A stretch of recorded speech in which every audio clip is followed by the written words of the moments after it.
This microcycle focuses on stride pattern. Week 1, session 1 is a circuit. Stations target different components that are part of stride pattern. All exercises are completed 5 times with walks in between and are 40 to 50 metres long. Overall, the circuit should be completed 3 times. First exercise is high knees. This activates leg muscles and improves muscular endurance. This focuses on quick speed and powerful knee drive. This overall helps foot strike with placement of foot under the hips, vertical motion and mid-foot strike. This overall helps with speed of turnover. It also helps with synchronization of leg action. This should be smooth, consistent and establish a rhythm, especially during lap transition. Next exercise is A and B skips. This helps with efficient turnover and promotes active foot landing. Feet should be width apart, arms side by side and relaxed. Lift knee and drive while skipping. This improves maximal mechanics for top end speed. This helps hip position. Hip position should be neutral.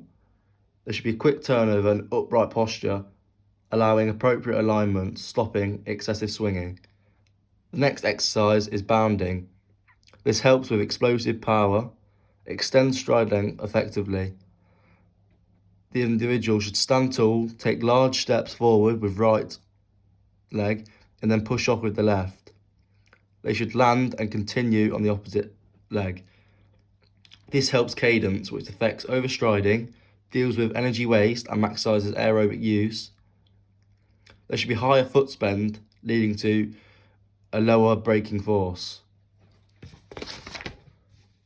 Session 2 should be the same circuit, however 4 times around instead of 3. Week 2, session 1. The warm-up should consist of performing exercises from the previous week, however twice. So bounding, A and B skips, and knee and high knees. Session 1 is a series of stride outs at ranging distances, 50 metres, 100 metres and 150 metres, with walks in between and a 90-second recovery before repeating 3 times. This should be controlled, smooth and at near maximal effort. This helps with cadence and a quick turnover, taking many steps and preventing overstriding leading to injury. It also helps with synchronization of leg action. This should be consistent, establish rhythm and especially at transition. Coordinating arm swing counterbalances with motion too. Session 2 of this week is ladder intervals. This uses 200 metres with 90-second recovery in between, 400 metres, 90-second recovery in between, and 600 metres. This should be repeated twice. This session is at tempo too. So tempo means at race pace. This should be in groups too, adding and imitating a race situation. This helps with foot strike, reinforcing mid-foot strike, a vertical motion, and long periods means, in the long term, shock absorption can mean there's no strain through injury. Knee lift is helped as well, as the hip flexor, glutes and quadricep muscles, i.e. the rectus femoris, are engaged. This lengthens strides to maximise the movement. Week 3, session 1 is hill sprints, from between 30 to 45 seconds of working. The recovery should be walking down and 8 to 10 reps should be completed. This helps with knee lift, engages glutes, teaches appropriate knee lift.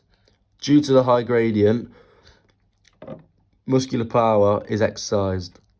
This boosts oxygen consumption and helps stop the buildup of lactic acid. Cadence is also helped here, as smaller strides are taken, helping the prevention of fatigue and in the long term stopping injury. Session 2 of this week should be 600 and 200 metre reps 3 times. This is a split session. At race pace it should be exercised. This simulates a race-like conditions. It should be in groups too. The 600 metre rep is key for testing different thresholds. It develops speed, tests the body's resistance to fatigue. 200 metre reps help running form. It practices all of the key components: cadence, foot strike, and synchronization of leg action. It invites the performer to utilise the strengths components of the stride pattern. The final session is in week 4. This is an 800-meter race in training with a group. However, the individual should go out at 80 to 90% of their PB. This is to allow to concentrate on stride pattern.